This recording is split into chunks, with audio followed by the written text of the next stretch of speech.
जितने दिन माँ यहाँ रही मैं अपनी शेड्यूल में ही लगा रहता था। कभी माँ को बुला लिया था मैंने, कुछ दिन उनके साथ बिताए थे मैंने। मैं रात को 12 बजे आता हूँ तो माँ को दुख हो रहा है कि क्या कर रहा है।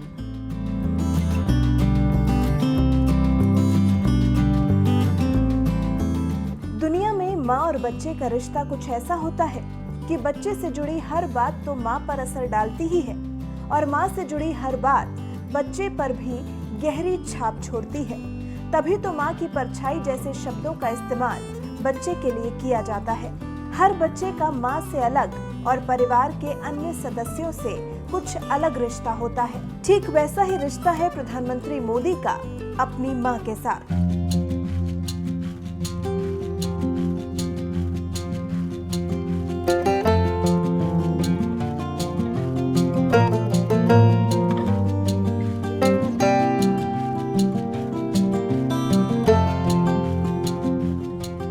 माँ से उन्हें बहुत स्नेह मिलता है, वो भी अपनी माँ से बहुत प्यार करते हैं। तभी तो पहुंच जाते हैं अपनी माँ हीराबेन से मुलाकात करने। अभी हाल ही में जब वो गांधीनगर में थे तब भी वोट डालने से पहले माँ का आशीर्वाद लिया था, जो हर बच्चे को चाहिए होता है किसी भी शुभ काम को शुरू करने से पहले। वैसा ही पीएम मोदी ने भी किया और लोकतंत्र के महापर्व का हिस्सा बनने से पहले माँ के पैर छूकर उनका आशीर्वाद लिया। फिर 24 अप्रैल को यानी कि वोटिंग के अगले दिन सुबह 9 बजे बैठ गए फिल्म अभिनेता अक्षय कुमार को इंटरव्यू देने, जहां उन्होंने अपने राजनीतिक जीवन से हटकर बातें की। कुछ ऐसी बातें जो किसी को पता नहीं, लेकिन इतनी बड़ी शख्सियत के बारे में ये छोटी छोटी बातें जानने के लिए उनके समर्थक बहुत उत्साहित रहते हैं। तभी तो अक्षय कुमार से मां से जुड़े सवाल पर पीएम ने उनसे दिल खोलकर बात की। अक्षय ने पीएम मोदी से पूछा कि आपका मन नहीं करता कि आप मां के साथ रहें, जिस पर पीएम मोदी ने बड़ा ही सुलझा हुआ जवाब दिया।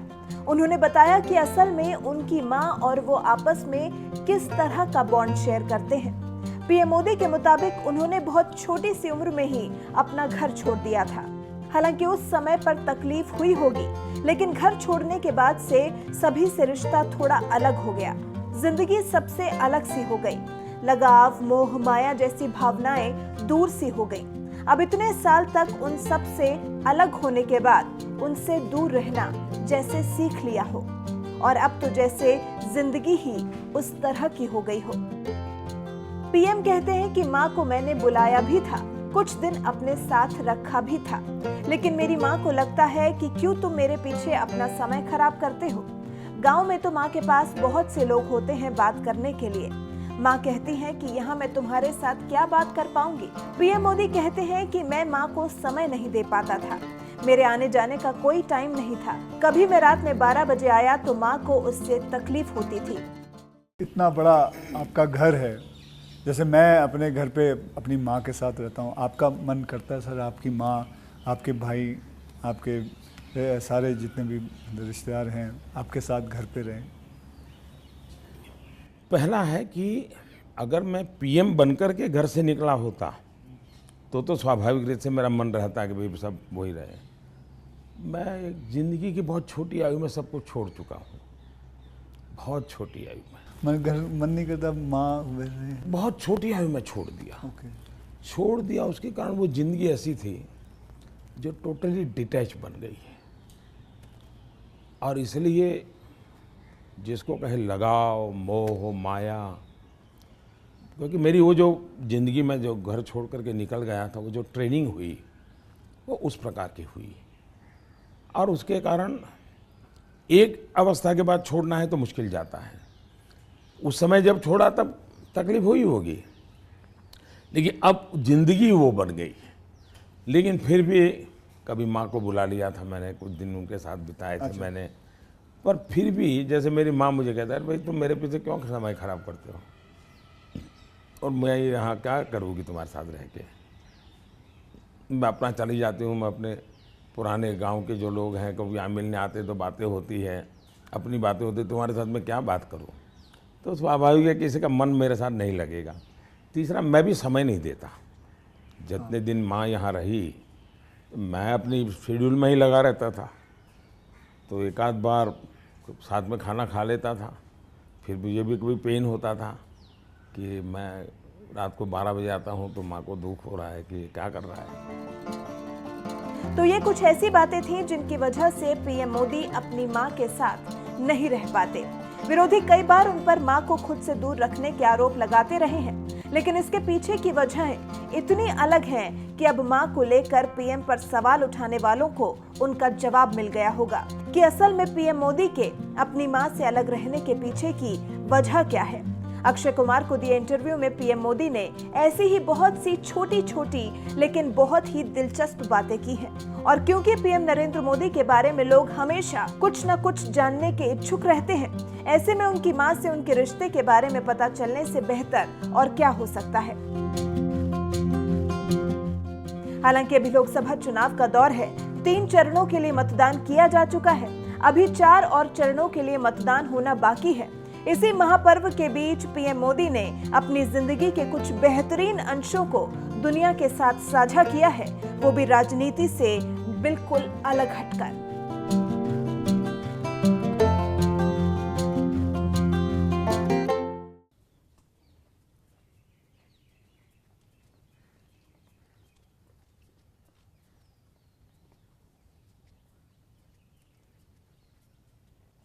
नमस्ते जी। नमस्कार, कैसे हो भैया? बस बढ़िया।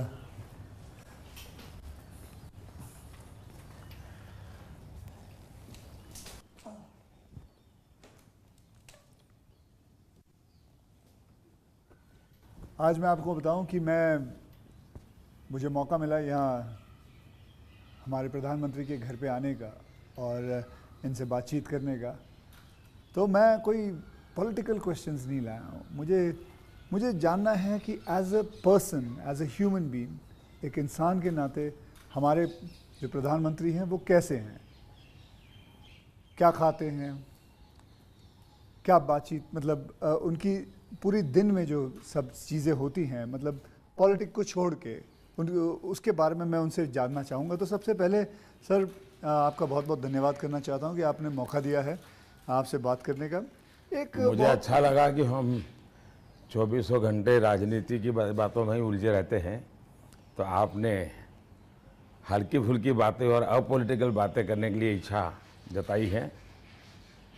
मैं नहीं जानता हूँ दर्शकों को कितनी रुचि होगी, लेकिन ज़रूर मैं खुल कर के बातें बताना पसंद करूँगा। नहीं, बहुत लोग बहुत कुछ जानना चाहेंगे आपके बारे में, क्योंकि आपके पर्सनल मतलब जो लाइफ होती है, कि जैसे कि मैं आपको बताऊँ, मेरा ड्राइवर है, उसकी बेटी, मैं उसको पूछ रहा था कि बेटे तो अगर नरेंद्र मोदी जी को, हमारे प्रधानमंत्री को कोई क्वेश्चन पूछना चाहेगी तो क्या पूछना चाहेगी?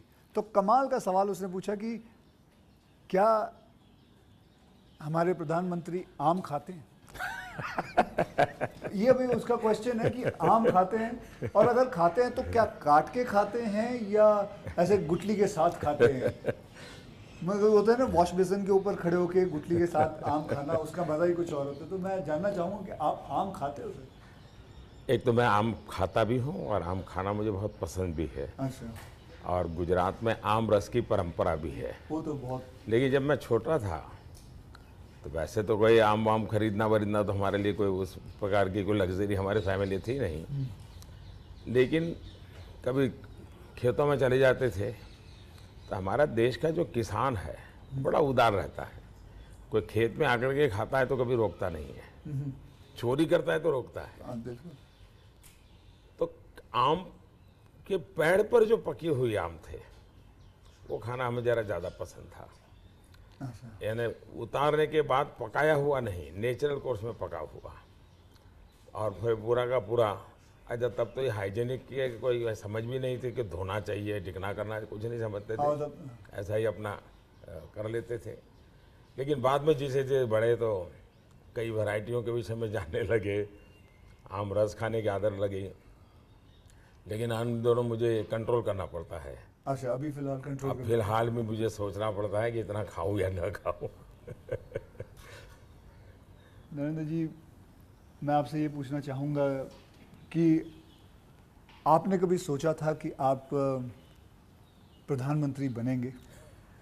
कभी आपने सोचा था?